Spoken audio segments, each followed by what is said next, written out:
환난을 즐거워한다. 환난을 즐거워한다는 이 표현에 제가 꽂혔어요.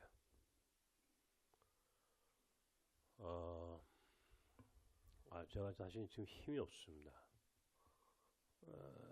지난 한 주간 동안 이제 방사선 치료를 했습니다. 처음엔 몰랐습니다. 그게 그렇게 사람을 이렇게 고통스럽게 할 거라고 생각하지 않았는데,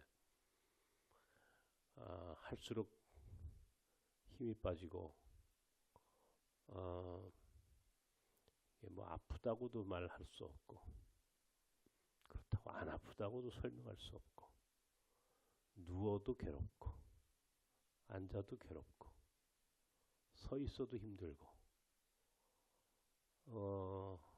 하여튼 인간적으로 제가 한 번도 태어나서 한 번도 경험해 보지 못하는 경험을 하고 있습니다. 내 몸이 내 몸이 아니다 하는 생각이 들었고, 그러다 보니까 한 주간 동안 참 많이 힘들었습니다. 그런 가운데 오늘 이 로마서 5장에 있는 말씀이 떠올랐습니다. 환난을 즐거워한다. 환난이란 무엇입니까? 말 그대로 괴로움이 괴로움, 고통의 고통. 우리 인생에 괴로운 일들이 얼마나 많습니까? 저도 지금 그 시간을 통과하고 있지만, 지금 우리가 살고 있는 우리 삶이 참 어려운 시간들을 통과하고 있습니다. 세상은 조금 더 양보하지 않습니다.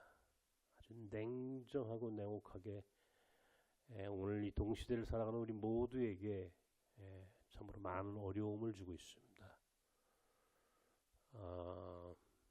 아마 올 2026년도 한 해가 그런 의미에서는 참 특별한 한 해가 될지도 모른다라고 하는 예견들을 하고 있습니다.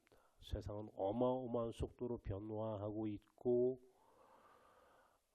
그 변화는 물론 우리를 풍요롭게 하는 변화일 수도 있지만 동시에 많은 사람들에겐 고통을 가져다 주는 변화일 수밖에 없고, 더욱이 이 한반도 안에 살고 있는 단 정말 앞날을 아무도 예견할 수 없는 이 불확실한 우리의 삶은 하루하루가 참으로 힘들고 어려운 시간들입니다. 그렇죠. 이 환난.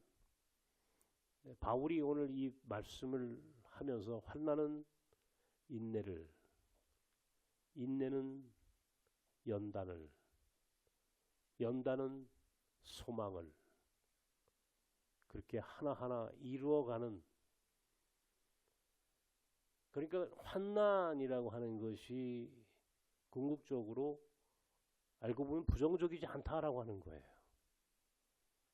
분명히 환난이라고 하는 말에 숨겨져 있는 뉘앙스는 매우 고통스럽고 어려운 시간들을 의미하는데, 바울은 그것을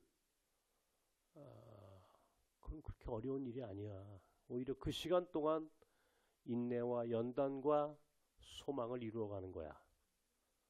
오히려 그 환난을 통해서 우리는 하나님의 뜻을 이루어가는 거야. 환난은 하나님의 뜻을 이루어가는 우리 믿는 사람들의 운명이야. 그러므로 환난을 즐거워할 줄 알아야 돼. 환난은 나쁜 게 아니야. 환난을 즐겨.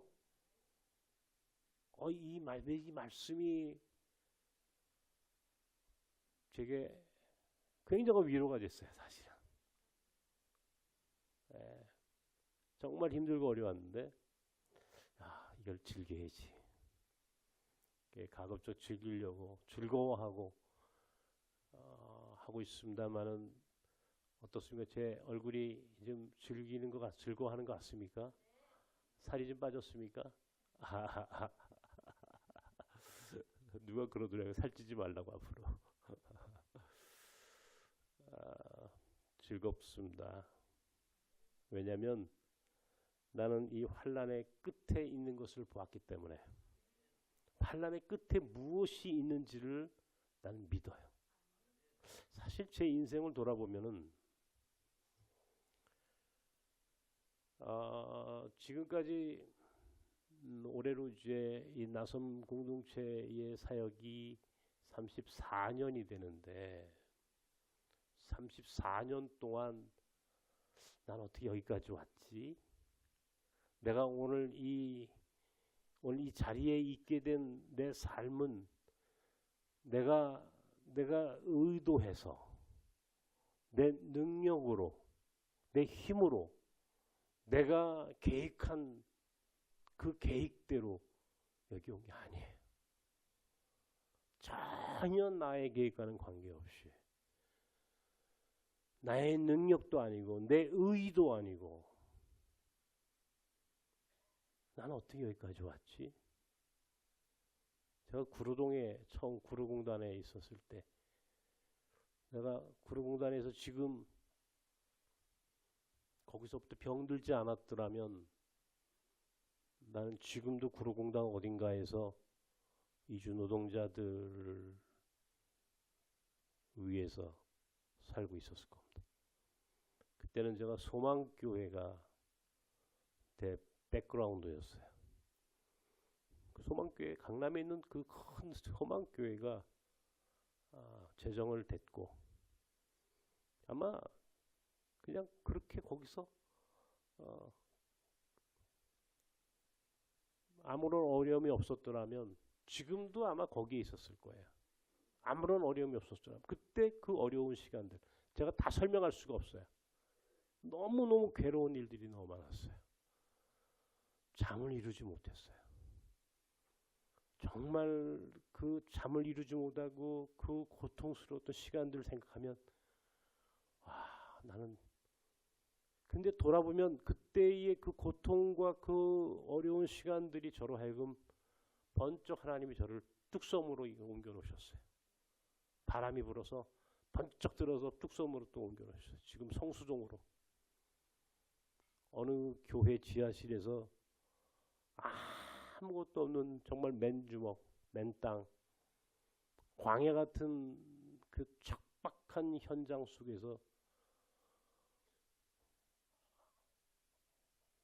그때 뭐 하고 살았는지, 그때 어떻게 살았는지. 근데 97년 어느 날 저에게 장소를 빌려줬던 그 교회가 당회가 결의를 했어요. 장로님들이 나보고 오라고 그래요. 이 교회에서 외국인들 데리고 나가세요. 외국인 데리고 여기를 떠나세요. 외국인들이 있으니까 이주민들이 있으니까 우리 교인들이 불편해요. 제가 그날 아무 대꾸도 하지 않고 그렇게 얘기했습니다. 알겠습니다. 제가 떠나겠습니다. 나그네들 데리고 떠나온 것이 강변역입니다. 그 지하실 97년 10월 5일 거기서 처음으로 독립됐습니다. 모든 줄을 다 끊고 독립했습니다. 그죠? 큰 교회의 배경도 어느 교회의 도움도 다 끊고 정말 광야로 떠나온 이스라엘 백성의 심정으로 그렇게 살았습니다. 아마 그때 우리 교인들 가운데 그때를 기억하는 분들이 계실 겁니다. 사실 그때가 제일 행복했어요. 아무것도 없었는데 그때가 참 행복했어요. 그 지하실에서 지하실에 들어가면 아침부터 저녁 때까지 한 번도 나와본 적이 없는 정말 두더지같이 나는 살았어요. 거기서 나그네들과 살았고 그러는 가운데 하나님 또 우리에게 몽골 학교를 할 수 있는 그것도 뭐 누가 시켜서 한 게 우리가 스스로 선택했어요. 갈 곳 없는 아이들을 위해서 조그만 교실을 만들었고 학교를 만들었어요. 그게 어떻게 소문이 났고 광진구청장 되시는 장로님께서 어느 날 이제 이 학교를 좀 도와주시겠다고 해서 광장동으로 이사 왔고, 그때도 굉장히 어려웠어요. 아무것도 없었어요. 조그맣게 선교센터를 짓고, 그 선교센터를 지었던 2003년 그해 여름은 왜 그렇게 장마비가 많이 내리든지 이틀에 한 번꼴로 비가 내렸어요. 참 괴로웠어요. 돈도 없고 비는 내리고. 제가 그때 또 다시 눈이 재발했어요. 다시 나았던 병이 또 재발을 했고, 우여곡절 끝에 학교를 졌지만 참 그 시간을 지내는 것이 제겐 너무나 고통스러웠었어요. 2008년도 제가 호주 멜번에서 집회를 하고 돌아올 때 공항에서 받은 전화 한 통이 서울시로부터 이 땅을 몽골 학교 부지를 주겠다라고 하는 그 전화 한 통을 듣고 그렇게 시작된 학교 건축, 2014년 학교를 짓고 여기에 이사 오기까지 말할 수 없는 고통이 있었어요. 사람들은 학교를 짓는 것은 하나님 뜻이 아니라고, 목사님 학교 짓지 마세요 그러면서 저를 조롱하고 비난하고 떠나갔던 교인들이 있었어요. 그러나 그때도 하나님은 그 고통 속에서도 또 참고 견디게 하셨고, 하나님 나라의 소망을 보게 하셨고, 그리고 이곳에 학교를 줬어요. 역파송 선교사들을 보내는 일정을 지금 돌아보면 그 시간들이 참으로 힘들었어요. 물론 오늘 호자들을 위해서 기도했지만 선교사들을 공부시키고 파송하고, 그 사람들과 어떻게 여기까지 왔지? 7년, 8년, 9년씩 장신대에서 신학 공부를 하면서 지쳐서 목사님 나 못하겠어요. 목사님 나 돈 떨어졌어요. 나 먹고 살 수도 없어요. 목사님 나 이제 못하겠어요. 그렇게 떠나간 친구들이 있었고, 끝까지 남은 자들이 있었고, 그들 가운데 오늘 우리는 선교사를 보냈고,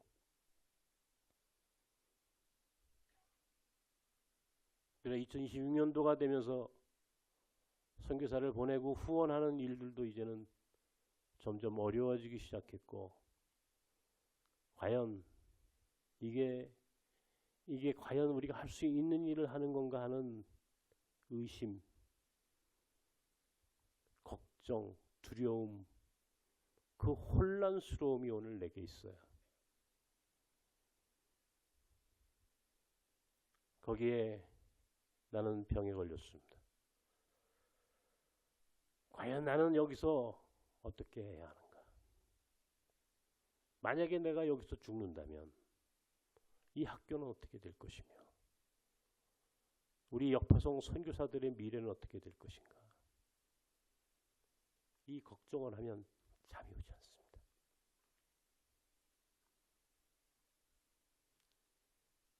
그러나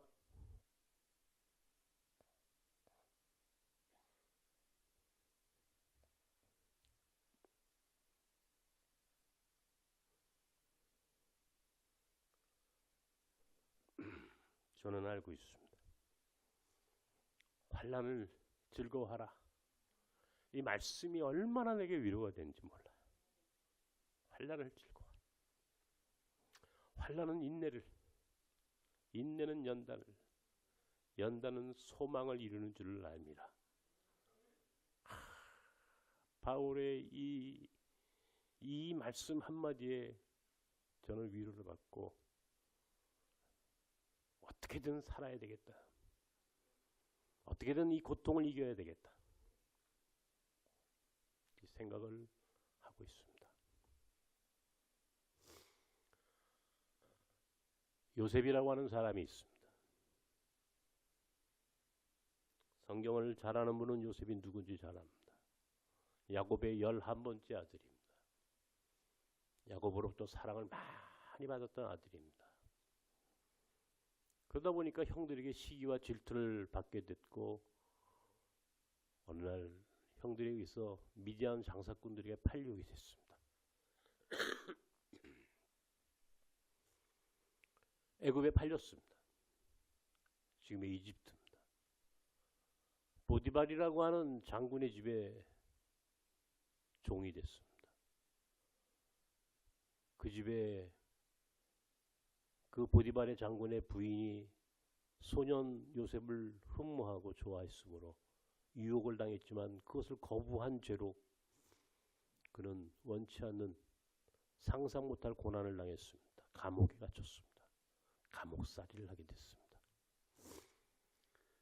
그런데 그 감옥이 결국 하나님께서 그를 높이 올려 쓰시는 소중한 통로가 됐다는 사실을 우리는 반드시 기억하고 살아야만 합니다. 요셉에게 형들의 시기와 질투가 없었더라면, 요셉에게 보디발 장군의 부인의 유혹이 없었더라면, 그리고 감옥에 갇히는 그 억울한 시간이 없었더라면, 감옥에서 술 맡은 관원을 만나지 못했더라면 그는 애굽의 바로를 만날 수 없었습니다. 바로를 만났고 그것이 요셉이 애굽의 총리가 되었고 결국 그의 형제들과 그의 부모들을 구원하는 구원의 역사를 이루었던 것입니다. 창세기 45장에 이런 말씀이 있습니다. 한번 보시겠습니다. 함께 읽읍시다. 시작.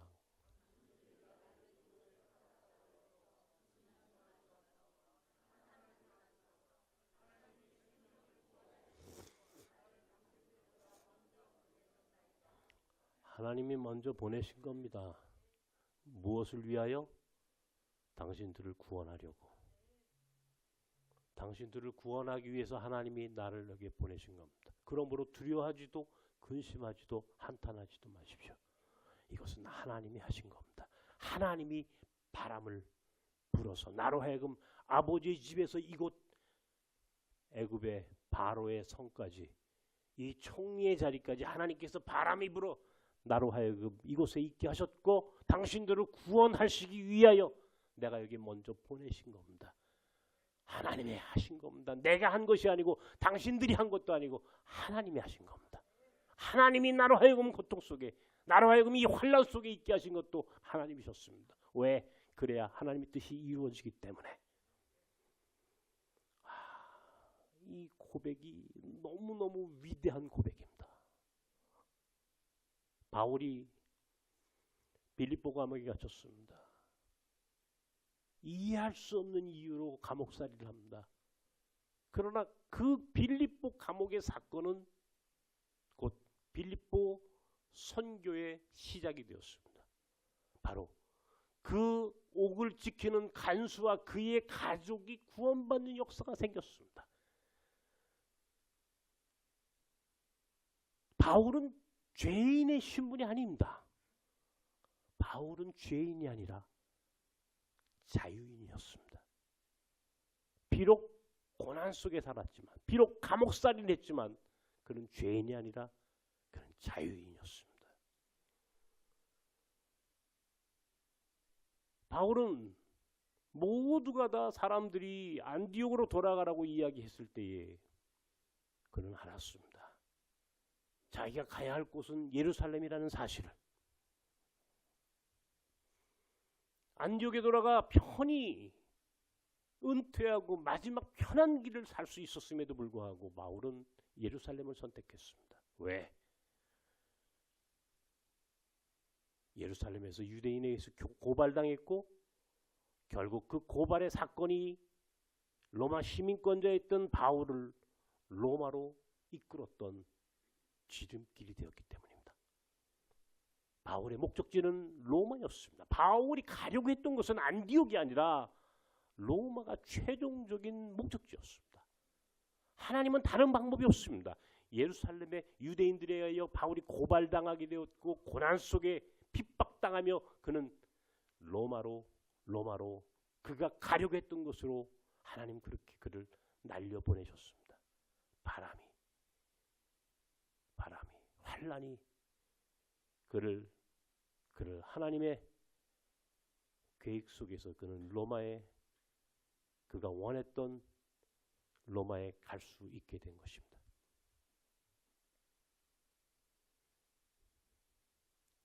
환란을 즐거워하라. 바로 그런 배경에서 오늘 바울이 이야기한 겁니다. 환란은 인내를, 인내는 연단을, 연단은 소망을 이루게 되어 있다. 그러므로 환란을 즐거워하십시오. 제게 위로가 되었습니다. 맞아. 지금 역파송 선교 사역이 기존에 이 한국 교회가 선교사를 파송하는 방법이 아닌 새로운 선교의 방법, 새롭게 선교할 수 있는 기회를 내게 주셨어요. 누구에게도 의지하지 않고 사람에게 의지하지 않고 오직 하나님의 방법대로 지속 가능한 역파송 선교 사역을 이루기 위하여 하나님이 바람이 불게 하신 거야. 몽골 학교와 나섬 공동체와 이제 그 외에 우리가 하려고 하는 모든 사역들도 하나님이 유해근 목사에게 고통을 주심으로 인하여 새롭게 스스로 살아갈 수 있는 강한 능력을 주시기 위하여 오늘 하나님이 이 어려운 시간들을 내게 주신 거야. 나는 압니다.